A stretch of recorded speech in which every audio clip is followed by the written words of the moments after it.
प्रतिभा डोळे. मी आता 8वी शिकते.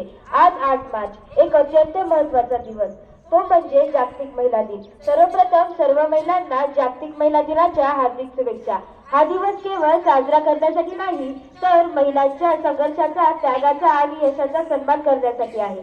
आपल्या भारतात अनेक महिलांनी इतिहास घडवला आहे. मुलींसाठी पहिली शाळा सुरू करून शिक्षणाची दारे खुली करण्याचा सावित्रीबाई फुले, अंतरात झेप घेऊन संपूर्ण देशाचे नाव उज्ज्वल करणारी कल्पना चावला, क्रीडा क्षेत्रात भारताचा झेंडा उंचवणारी मेरी कामे आणि मेरी झाशी कबीलाई दोंगी असे इंग्रजांना धमकावून सांगणारी राणी लक्ष्मीबाई.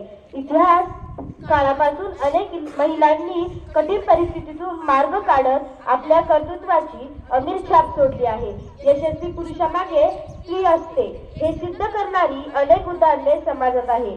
स्त्री ही केवळ एक व्यक्ती नाही, ती आई आहे, बहीण आहे, पत्नी आहे, मैत्रीण आहे आणि समाजाची आधारस्तंभ आहे. तिच्या कर्तृत्वामुळे घर, समाज आणि देश प्रगती करत आहे. आजच्या काळात स्त्री शिक्षण, विज्ञान, क्रीडा, राजकारण, उद्योग, संरक्षण अशा सर्व क्षेत्रात पुरुषांच्या खांद्याला खांदा लावून काम करत आहे.